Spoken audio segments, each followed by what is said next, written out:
So మీ అందరు కనిపిస్తుంది ప్రతి ఒక్క నేమ్ ముందు మన ఇంటి పేరు ఉంటుంది అండ్ మన నేమ్ వెనకాల మనం చదువుకున్న క్వాలిఫికేషన్ ఉంటుంది. సో 10th అయితే 10th, ఇంటర్ అయితే ఇంటర్, డిగ్రీ, సో ఇంకా ఎక్కువ చదివిన వాళ్ళు MBS అట్లా చేస్తారు. సో పుట్టింట్లో ఒకటి ఉంటుంది అండ్ మెట్టింట్లో ఉంటుంది. సో నేను ఒక ఆర్డినరీ లేడీగా సో పుట్టింటి నుంచి నేను 6 year జర్నీ ఎలా చేశాను అనేది నా స్టోరీ నేను చెప్తాను ఇప్పుడు. సో మీరందరూ వినడానికి రెడీయా? Thank you so much. So first of all నేను పుట్టింది ఎక్కడ అంటే గుజరాత్ స్టేట్లోని వడోదరా సిటీలో. సో అక్కడ ఎట్లా అని మీరు అందరూ అనుకుంటున్నా ఉంటారు, బట్ నేను ప్యూర్ తెలంగాణ అమ్మాయిని. బట్ మా నాన్న వర్క్ కోసం అక్కడికి వెళ్ళారు. సో ఎవరైనా కానీ వర్క్ కోసం డిఫరెంట్ ప్లేసెస్లో వర్క్ చేస్తూ ఉంటారు, పిల్లల కోసం కావచ్చు, ఫ్యామిలీ కోసం కావచ్చు. సో అలా మా నాన్న కూడా బరోడా అనే సిటీలో వర్క్ చేస్తూ ఉండే. సో మేము ముగ్గురం, మా బ్రదర్ అండ్ సిస్టర్, నేను. సో మేము ముగ్గురం అక్కడే పుట్టడం జరిగింది. ఈవెన్ స్టడీ కూడా అక్కడే జరగడం జరిగింది. సో నేను ఎక్కడ ఎంత చదవను అంటే 1st to 3rd class వరకు అక్కడే చదువుకున్నాను. సో హ్యాపీగా సూపర్ లైఫ్ అక్కడ వడోదరా సిటీలో. సో అక్కడ 3rd class వరకు ఎప్పుడైతే చదువుకున్నానో అసలు నాకు తెలుగు రాదు, లాంగ్వేజ్ రాదు. ఇక్కడ కూడా ఎప్పుడో 2-3 times మేబీ నాకు ఊహ తెలిసినప్పుడు వచ్చి వెళ్ళినాం అంతే. సో అప్పుడు కూడా ఒక 5-6 days 10 days మోర్ దాన్ అంతే, అంతకు మించి ఉండకపోయేవాళ్ళు. బట్ ఎప్పుడైతే నేను 3rd class కంప్లీట్ అవ్వబోతుంది ఆ టైంలో ఏం జరిగింది అంటే మా తాత జరిగిపోవడం జరిగింది. సో మా తాత ఎక్స్పైర్ అయిపోయారు. సో ఆ టైంలో మేము వచ్చి ఇక్కడ 1 month స్టే చేసాము. ఎక్కడ అంటే మరిమండ అనే గ్రామంలో. సో మరి సిరిసిల్ల డిస్ట్రిక్ట్ జస్ట్ చిన్న పల్లెటూరు అండి, మరిమండ అనే గ్రామంలో. సో మా తాతయ్య చనిపోవడం వల్ల మేము ఇక్కడికి రావడం, మా ఫ్యామిలీ మొత్తం రావడం. సో అప్పుడు మా నాన్నమ్మ ఏం చేసిందంటే, సో నువ్వు వృత్తిరీత్యా ఎక్కడన్నా ఉండు, నువ్వు ఎక్కడైనా పని చేసుకో, బట్ పిల్లలు ఉన్నారు, నీకు 2 ఆడపిల్లలు ఉన్నారు కాబట్టి ఆడపిల్లల్ని అక్కడ ఉంచడం కరెక్ట్ కాదు. ఎందుకంటే ఆడపిల్లలు మన దాంట్లో పెళ్లి చేయాలి, సో ఇక్కడ ఉండాలి, వాళ్ళు తెలుగు నేర్చుకోవాలి కాబట్టి ఇక్కడే ఉంచిపో అని చెప్పింది మా నాన్నమ్మ. సో కంపల్సరీ మా నాన్నమ్మ చెప్పింది మా నాన్న వినాలి కాబట్టి మా అక్కని నన్ను ఇక్కడే వదిలిపెట్టి మా అమ్మ, మా అన్నయ్య, మా నాన్న వడోదరాకి వెళ్ళిపోవడం జరిగింది. సో అలా నా జర్నీ ఇక్కడ స్టార్ట్ అయిపోయింది. సో మరిమట్లానే చిన్న పల్లెటూరులో. సో ఇక్కడ నుంచి నేను 3rd to 9th వరకు కంప్లీట్ చేశాను. అంటే నేను 3rd class వచ్చిన తర్వాత ఒక 6 months తెలుగు నేర్చుకోవడం కావచ్చు, మాట్లాడడం కావచ్చు, రాయడం కావచ్చు. సో అవన్నీ నేర్చుకొని నేను డైరెక్ట్గా 4th classలో నేను ఇక్కడ మరిమండ అనే గ్రామంకి నేను జాయిన్ అవ్వడం జరిగింది. సో మా అక్క 5th, నేను 4th. సో అలా 4th to 9th నేను కంప్లీట్ చేశాను. సో నేను ఇప్పుడు ఒక వర్డ్ చెప్పిన మీకు అర్థమైందో లేదు. మా అక్క 5th అండ్ నేను 4th. So 1 year difference, just 1 year difference. ఆ 1 year డిఫరెన్స్ అనేది నాకు చాలా బర్డెన్. మీకు అర్థమవుతుందా? తెలుసా మీకు అందరికీ? ఏంటిదంటే కొత్త టెక్స్ట్ బుక్ కొనివ్వరు, కొత్త క్వశ్చన్ నేను కొనివ్వరు, కొత్త బ్యాగ్ కొనివ్వరు. సో పెద్దది కదా అక్క, నువ్వు చిన్నది కదమ్మా, సో అడ్జస్ట్ చేసుకో. సేమ్ అడ్జస్ట్ చేసుకుంటూ అట్లా నేను 9th అయితే కంప్లీట్ చేస్తాను. మళ్ళీ టాస్క్ మా సిస్టర్ వాళ్ళు నాకు, ఎందుకంటే మా అక్క 10th అయిపోయింది. 10th అయిపోయిన తర్వాత విలేజ్లో ఉండదు కదా ఇంటర్ కాలేజ్. సో మా సిస్టర్ కోసం ఏం చేస్తాను అంటే నన్ను మా సిస్టర్ని తీసుకొచ్చి కర్నూలులో పడేసారు, నాకు ఎంత ఇష్టం లేకుండా నాకు. సో అట్లా నేను మా సిస్టర్ ప్రీటీ కాలేజ్లో ఇంటర్ ఫస్ట్ ఇయర్ చదువుతున్నాను. నన్ను 10thలో శారదా కింద హై స్కూల్లో జాయిన్ చేయడం జరిగింది. బట్ అప్పుడు జరిగిన ఇన్సిడెంట్ ఏంటంటే నాకు పెళ్ళి అయిపోయింది ఇంటర్ ఫస్ట్ ఇయర్లో. సో అప్పుడు మళ్ళీ నన్ను హాస్టల్లో వేయడం, తన పెళ్లి అరేంజ్మెంట్ చూసుకోవడం. సో హాస్టల్లో 10th అయితే హ్యాపీగా కంప్లీట్ చేశాను. బట్ మళ్ళీ ఇక్కడికి వచ్చిన ప్రాబ్లం ఏంటంటే, సో మా అమ్మ వడోదరా 2 years ఉండి మాతో బ్యాక్ వచ్చేసింది, మా కోసం వచ్చేసింది. బట్ వచ్చిన తర్వాత మా అక్క పెళ్ళి అయిపోయింది. సేమ్ యాజ్ మా నాన్న, మా అన్నయ్య అక్కడ బరోడాలో ఉండడం, మా అమ్మ ఇక్కడ విలేజ్లో ఉండడం, మా అక్క పెళ్ళి అయిపోవడం. సో ఇక్కడ నేను ఒకదాన్ని కదా. సో మా అమ్మ ఏమన్నదంటే, నాన్న నేను ఒక్కదాన్నే ఉంటా కదా, ఇంత పెద్ద ఇంట్లో నేనే ఉంటా, అక్కడికి ఆల్రెడీ పెళ్ళి అయిపోయింది కాబట్టి నువ్వు నా దగ్గర ఉండే చదువుకో, నా దగ్గర నుంచి రోజు పోకుండా ఈ హాస్టల్స్ ఇవన్నీ ఏమి వద్దు అంటే నేను కన్నడ చదువుకున్నాను. నేను మళ్ళీ తీసుకుపోయినాను పవిత్ర జూనియర్ కాలేజ్లో వేసాను. జస్ట్ మా విలేజ్కి నియర్ ఉంటాయి, ఒక 20 kilometers దూరంతో పవిత్ర జూనియర్ కాలేజ్, డిస్ట్రిక్ట్ నిజామాబాద్ కాదు, పల్లె నిజామాబాద్. సో ఆ పల్లె నిజామాబాద్లో నేను ఇంటర్ బైపీసీ గ్రూప్లో నేను చేయడం జరిగింది. సో నేను చదువు పర్లేదు, మా సిస్టర్ అంతా కాకుండా పర్లేదు, నేను బాగానే చదువుతాను. సో బైపీసీ కూడా నేను ఫస్ట్ అటెంప్ట్లోనే పాస్ అయిపోవడం జరిగింది. బట్ ఎవరైనా పేరెంట్స్ ఏమనుకుంటారు అంటే, ఎదిగిన ఆడపిల్ల ఇంట్లో ఉంది అంటే తొందరగా బరువు దింపేసుకోవడమా, లేదా ఒక మంచి అయ్యే చేతిలో పెట్టడమా. ఎందుకు అంటే వాళ్ళ ఫ్యామిలీ అనేది సెట్ అయిపోతుంది. సో మంచిగా ఉన్నప్పుడు సెట్ అయిపోతుంది, మనం మంచిగా ఉన్నప్పుడు అన్ని కార్యక్రమాలు అయిపోతాయి అన్న ఉద్దేశంతో సో ఇంటర్ అయిపోగానే నాకు కూడా మా అమ్మ నాన్న ఏం చేశారంటే పెళ్లి చేసేసారు. సో పెళ్లి చేసుకోవడం జరిగింది. పెళ్లి తర్వాత ఇంకేముంటుంది, ఆస్టిస్ చిల్డ్రన్స్. సో అక్కడ నాకు ఫస్ట్ పాప, సెకండ్ బాబు. ప్రజెంట్ మా పాప 10th class. సో పెళ్లి అవ్వక ముందు ఎవరైనా అమ్మాయి ఏమనుకుంటా అంటే మంచి హస్బెండ్ కావాలి, సో అక్కడ అన్ని నాదే తాగాలి అవన్నీ ఎన్నో డ్రీమ్స్లలో ఊహలలో మనం బతుకుతూ ఉంటాం. బట్ ఆ ఊహలలోనే ఉంటాయి, ఇక్కడ జరిగేది ఒకటి ఉంటుంది. సో మేము ఫస్ట్ ఆలోచించింది ఒకటి ఉంటుంది, సో ఆఫ్టర్ మ్యారేజ్ ఒకటి ఉంటుంది. సో 360 degreesలలో ప్రతి ఒక్కరి జీవితం ఖచ్చితంగా మాకు తెలియదంట. అయితే సూపరా, సో ఆర్డినరీగా ఉంటుందా, ఇంకా మంచిగా అవుతుందో తెలియదు. సో అట్లా సేమ్ నా లైఫ్ అనేది మొత్తం టర్న్ అయిపోయింది. సో ఎట్లా టర్న్ అయిందంటే మా హస్బెండ్కి అగ్రికల్చర్ బ్యాక్గ్రౌండ్, సో తనకు అగ్రికల్చర్ ల్యాండ్ ఉండేది. సో మీ ఇద్దరం కలిసి సేమ్, సో తను అగ్రికల్చర్ కాబట్టి నేను తనకు సపోర్ట్ చేయాలి కాబట్టి నేను కూడా అదే వ్యవసాయం చేసేది. సో అట్లా వ్యవసాయం చేసుకునే టైంలో సో నాకు అనిపించింది ఏంటంటే ప్రతి ఒక్క రూపాయి ఇంకొకరి మీద డిపెండ్ అవ్వాలి. సో రూపాయి కావాలన్నా తనని అడగాలి, 10 రూపాయలు కావాలన్నా తనని అడగాలి, పిల్లలకి ఏం కావాలన్నా తనని అడగాలి, ఇంకోళ్ళనే అడగాలి. సో నాకు అనిపించింది ఏంటంటే వ్యవసాయం ఎక్కువ రోజులు ఉండదు, ఒక 1 month వర్క్ ఉంటుంది, అయితే 2 months వర్క్ ఉంటుంది, మళ్ళీ ఒక 15 days కన్నా ఒక రోజు వెళ్ళేసి వస్తే సరిపోతుంది. కాబట్టి నేను అనుకున్నా ఏమంటే చిన్న ఇంట్లో ఏదైనా షాప్ పెట్టుకున్నాను. సో షాప్ పెట్టుకుంటే ఏంటంటే నా ఖర్చులు నాకు ఎలా తీసుకున్నా సరిపోతున్న ఉద్దేశంలో తనతో మాట్లాడే ఇంట్లో కిరాణా షాప్ పెట్టి చేస్తున్నాను. సో అప్పటి నుంచే నాకు బిజినెస్ మైండ్ సెట్ ఉంది, బట్ నాకు అర్థం కాదు. అది కూడా ఒక బిజినెస్ మైండే కదా, ఈవెన్ రైతు కూడా ఒక బిజినెస్ పర్సనే. సో సొంతంగా పెట్టుబడి పెట్టుకుంటున్నాడు, సొంతంగా కష్టం చేసుకుంటున్నాడు, సొంతంగా తను పండించుకున్న పంట సేల్ చేసి డబ్బులు సంపాదించుకుంటున్నాడు. సో అది బిజినెస్, ఇది బిజినెస్. సో అది గ్రోయింగ్ ఎంత ఉపయోగపడ్డదని నేను క్యాల్కులేట్ చేస్తున్నా ప్రజెంట్. ఎందుకంటే పంట సరిగా పండకపోవడం, సో షాప్ సరిగా రన్ అవ్వకపోవడం, పల్లెటూరులో ఎట్లా ఉంటుంది మొత్తం ఖాతానే ఉంటుంది. షాప్ మస్తు మెయింటైన్ చేయాలి, బుక్కులు కూడా అంతే మెయింటైన్ చేయాలి, ఖాతా బుక్కులు వాళ్ళు ఇస్తేనేమో మనకు వచ్చినట్టు, లేకపోతే వాళ్ళకే వెళ్ళినట్టు. సో ఆ సిచ్యువేషన్లో అండ్ పల్లెటూరులో ఎట్లా అంటే చాలా ఉంటుందంటే ఒక ఉమెన్కి అన్ని రకాల బాధ్యతలు మోయాలి. సో భర్త బాధ్యతలు మనమే మోయాలి, పిల్లల బాధ్యతలు మనమే మోయాలి, అత్తమామల బాధ్యతలు మనమే మోయాలి, పక్కింటుల బాధ్యతలు కూడా మనమే మోయాలి. అంటే కొంచెం మంచిగా ఉన్నా కానీ ఎవరు కదా పాలరు. సో వాళ్ళందరూ టెన్షన్స్ అన్ని వర్క్ చేసినా కానీ ఎలాంటి ఐడెంటిటీ ఉండదు, ఎలాంటి వాల్యూ ఉండదు. సో ఏముండదు, నువ్వు ఏం చేస్తున్నావు, ఏం తీసుకొచ్చినావు క్వశ్చన్ వస్తుంది అక్కడ.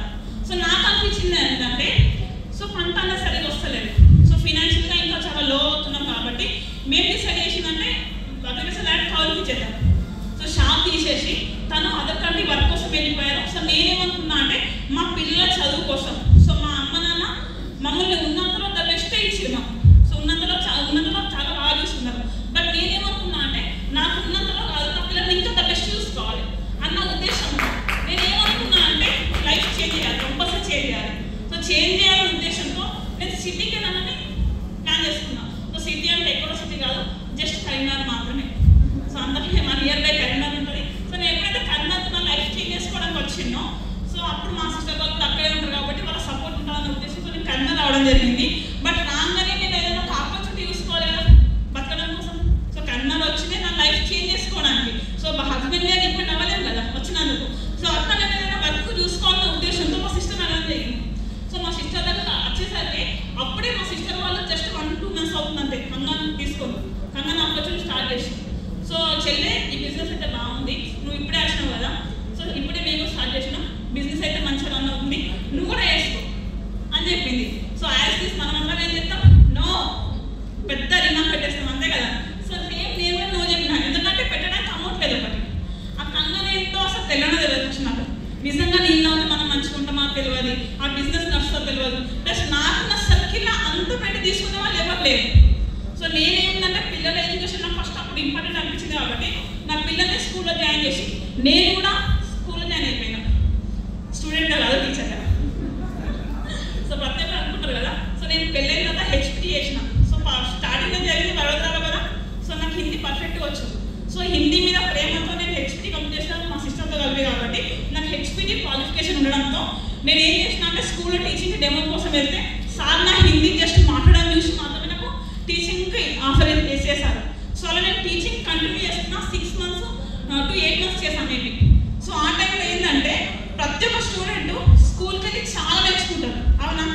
సో స్కూల్లోనే మనం అందరం నేర్చుకున్నాం, మంచి చేయడంతో స్కూల్లో నేర్చుకున్నాం. బట్ అదే స్కూల్కి మనం ఎప్పుడైతే టీచింగ్ కోసం వెళ్తామో దానికన్నా 1000 రెట్లు నేర్చుకుంటాం. సో మనకు ఉన్న 2 పిల్లలు 3 పిల్లలు ఒక్కరే వాళ్ళ బేబీ ఉంటే వాళ్ళని మనం అర్థం చేసుకోవడానికి చాలా టాస్క్ అవుతుంది. మనం వాళ్ళ మెంటాలిటీ అర్థం చేసుకోవాలి, వాళ్ళందరినీ మాట్లాడాలి. బట్ ఒక స్కూల్లో 100+ మెంబర్స్ ఉంటారు, వాళ్ళందరినీ హ్యాండిల్ చేయాలి, వాళ్ళ మైండ్ సెట్ అన్ని చూడాలి, చదవాలి, వాళ్ళ పేరెంట్స్తో మాట్లాడాలి, స్కూల్ యాజమాన్యంతో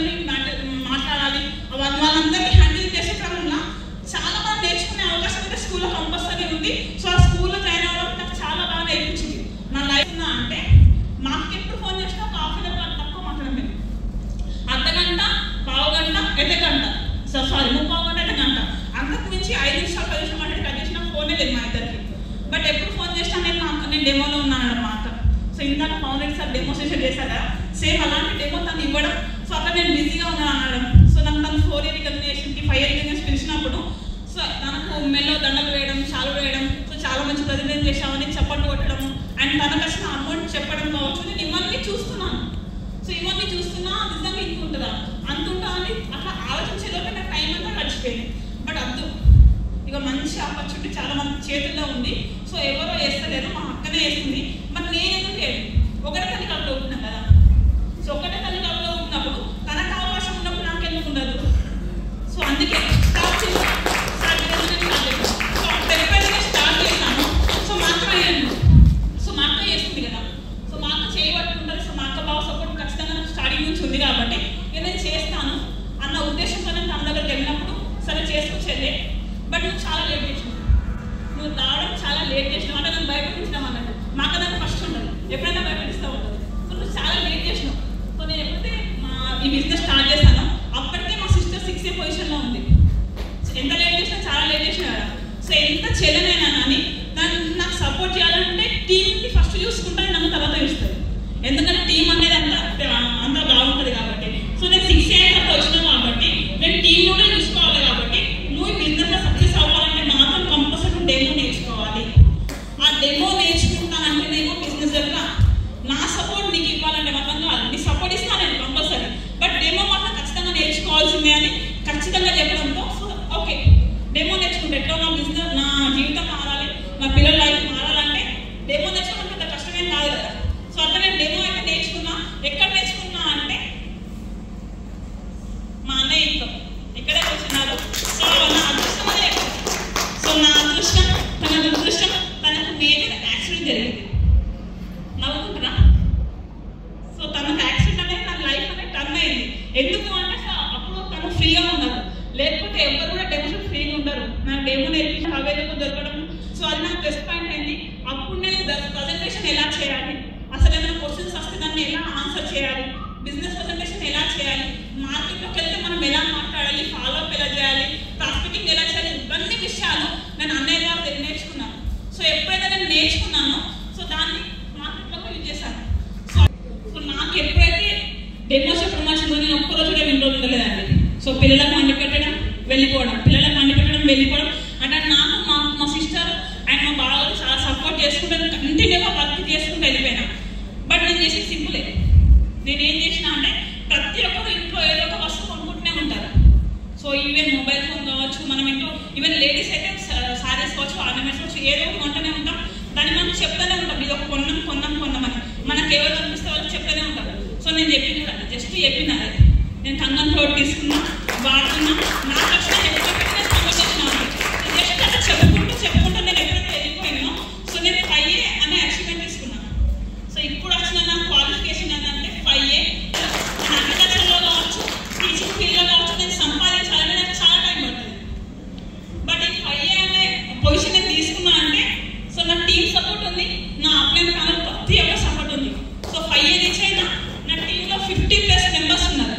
సో నేను వర్క్ చేసుకుంటూ వెళ్ళిపోయినా. సో వీళ్ళందరితో ఎప్పుడు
మెచ్చుకున్నారని. సో ఇంత మంచి కష్టపడి ఒక పొజిషన్ తీసుకున్నందుకు అందమైన సార్ పెద్ద గ్రాండ్ ఈవెంట్ పెట్టడం జరిగింది. సో దాంట్లో నాకు సర్టిఫికేషన్ రికగ్నైజేషన్ అండ్ ఇంకెంత మంచి ఆ మూమెంట్ ఏంటంటే ఇది. సో ఫ్లెక్సీ వాళ్ళు పెట్టడం మనమే పెట్టుకోవాలి ఎక్కడైనా కానీ. సో చందాలు వసూలు చేసినప్పుడు వినాయక చవితి అప్పుడు కావచ్చు, రేపు పెళ్ళినప్పుడు నా పెళ్ళని చెప్పుకోవడం కావచ్చు, చనిపోయినప్పుడు కూడా మన ఇంట్లో ఎవరు చెప్తాను మనమే. సో ఇంత మంచి ఫ్లెక్సీ అది నా పిల్లలతో పాటు నా పిల్లల వల్ల ఆనందం చూడాలి, హ్యాపీ అంతే ఇక చాలా అనిపిస్తుంది. ఎందుకంటే మనం అంత కష్టపడడానికి ఒక ప్రతిఫలం వచ్చింది అని తెలుస్తుంది మనకు కాదు మన పిల్లలకు కూడా. సో వాళ్ళకు కూడా తెలుస్తుంది అండ్ వాళ్ళు నాకు ఇంకెక్కువ సపోర్ట్ చేయడానికి కూడా మనకు అవకాశం ఉంటుంది. అండ్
నా టీంలో నేను హ్యాపీగా చెప్పుకోవాల్సిన విషయం ఏంటంటే 50+ మెంబర్స్ ఓన్లీ లేడీసే యాక్టివ్గా పనిచేస్తున్నారు.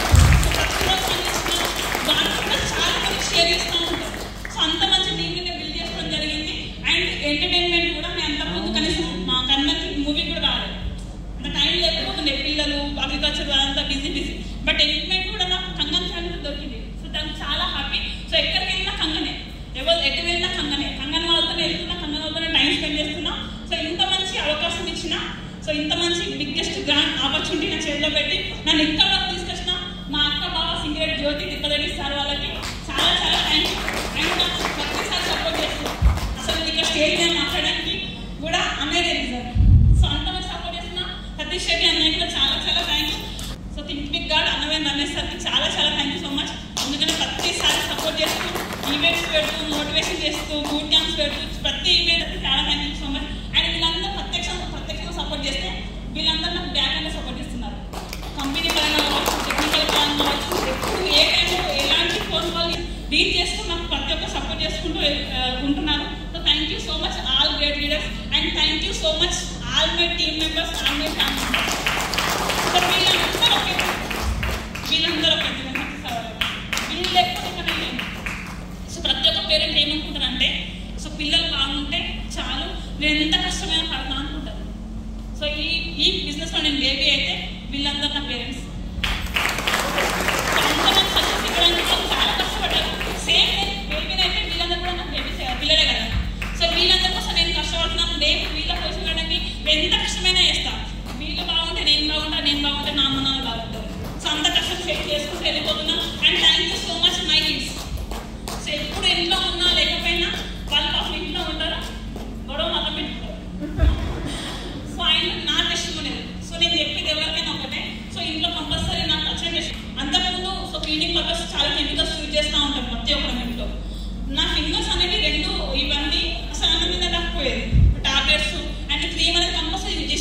ఎంత యూజ్ చేసినా ఆ వేరు డిఫరెన్స్ అనేది కంపల్సరీ ఫింగర్ ఏర్పడేది. అండ్ అంతకుముందు నేను, ఇప్పుడు ఇది నేను, అది నేనే. సో నేను ఏం చెప్తున్నా అంటే, సో డివైస్ సూపర్, అవునా? ఒప్పుకుంటారా? డిస్ట్రిబ్యూటర్స్ మంచి వర్క్ చేస్తుందా వాటర్? సో ఎప్పుడైతే మనం వాటర్ తాగుతున్నామో మనకు వచ్చిన హెల్త్ బెనిఫిట్ ఏమో, సో మనం బిజినెస్ స్టార్ట్ చేసిన తర్వాత మనం ఎవరైతే చేతులు తీసుకొచ్చారో వాళ్ళకి వచ్చిన ఇన్కమ్, దాన్ని పట్టుకొని మనం ఎప్పుడైతే బిజినెస్ లో ముందుకు వెళ్తామో మనకు వచ్చిన ఇన్కమే బిజినెస్. మనం చేసుకుని హ్యాపీగా బిజినెస్ చేసుకోవచ్చు. జస్ట్ మీరు వచ్చిన వాళ్ళకి నో విప్పి మాట్లాడితే తప్పుతా అంటే నేను ఇంటనే ఉంటా నేను ఎవరు చెప్పా అంటే డబ్బులు రావు. మనం నో తీసి మనకు వచ్చిన హెల్త్ బెనిఫిట్ చెప్పండి, మీరు హ్యాపీగా వాడుతున్నారండి అంతే. సో అంత మంచి రిజల్ట్ అనేది కంపల్సరీ తీసుకోవచ్చు. సో ఎవరికైనా చెప్పేది అంతే, నేను వెనక్కి వెళ్ళి మన జీవితాన్ని ఎవరు మార్చుకోలేదు. బట్ మనకు ఒక ఆపర్చునిటీ మన చేతిలో ఉంది. సో వరల్డ్స్ బిగ్గెస్ట్ ఆపర్చునిటీ మన చేతిలో ఉంది. అలా మన చేతికి ఇచ్చిన వాళ్ళు దూరం వాళ్ళ దగ్గర వాళ్ళే మనం చేతి కట్టుకుని నడిపించడానికి వాళ్ళు ఆల్వేస్ ముందున్నారు. కాబట్టి compulsory change your mind set, change your life. And నేను చెప్పేది ఒకటే, సో మాకు మేము ప్రోడక్ట్ తీసుకుంటే మా ఇంట్లో ఎప్పుడు వస్తాం, మెంటల్గా ఫ్రీ అవుతాం, స్ట్రెస్ ఫ్రీ ఉంటాం. సో డబ్బులు వస్తాయి కాబట్టి ఫినాన్షియల్గా ఫ్రీ అవుతాం. సో నాకున్న గోల్ ఏంటంటే క్యాష్. ఖచ్చితంగా ఈ పొజిషన్ నేను పోతా అంతే. సో ఆ పోవడానికి నేను ఎంత శ్రమ అయితే చేస్తానో అంత శ్రమ వేయడానికి నేను సిద్ధంగా ఉన్నా. నా గ్రేటర్ సపోర్ట్తో అండ్ నా ఫ్యామిలీ ఎంటైర్ మా ఫ్యామిలీ సపోర్ట్తో. సో నేను చెప్పేది ఒక్కటే, చరిత్ర చెప్పిన ఒక రచ్చముచ్చ చెప్పాను. ఈ భూమి మీద వినికిడి శక్తి ఉన్నవాడు మాత్రమే సక్సెస్ అవుతుంది. ఎస్, లిజనింగ్ పవర్ ఉన్నోడే కాక దెబ్బ తాకినాక హెల్మెట్, ప్రమాదం జరిగినాక పాలసీలు అందరు చేస్తేనే ముందు చేసుకుంటేనే జాగ్రత్త పడు అంటాడు. మనం పిల్లలకు చదువుకోరా చదువుకోరా అని మస్తు చెప్తాం, వాడు చదవడు. వాడు లైఫ్లో ఫెయిల్ అయినాక అందరు దిక్కులు చూస్తాడు. అనుభవంతో చెప్పిన మాటలు ఎప్పుడు అద్భుతమైన ఫలితాలు ఇస్తాయి కాక మళ్ళీ చెప్పలేదన్నది. సో సేమ్ చెప్పలేదన్నది. సో ప్రతి ఒక్కరికి ఆపర్చునిటీ ఉంది, ప్రతి ఒక్కరికి హెల్త్ అవసరం ఉంది. సో ప్రతి ఒక్క పిల్లలు ఉన్నారు, పెద్దవాళ్ళు ఉన్నారు. కాబట్టి మంచి ప్రోడక్ట్ మా ఇంట్లో తీసుకురండి, హ్యాపీగా వాటర్ తాగండి, హెల్త్ బెనిఫిట్ తీసుకోండి. ఆ హెల్త్ బెనిఫిట్ ని ప్రమోట్ చేసే క్రమంలో మీకు అందరూ సపోర్ట్ చేయడానికి 6 AM ఎబుల్స్ ప్రతి ఒక్కరు రెడీగా ఉన్నారు 24/7. సో మీకు సపోర్ట్ ఇవ్వడానికి రెడీగా ఉన్నారు. అండ్ థింక్ మీకు ఆర్గనైజ్ కూడా మీకోసం రెడీగా ఉంది. కాబట్టి so change your water, change your life. Thank you so much మీ అందరికీ ఇంతసేపు.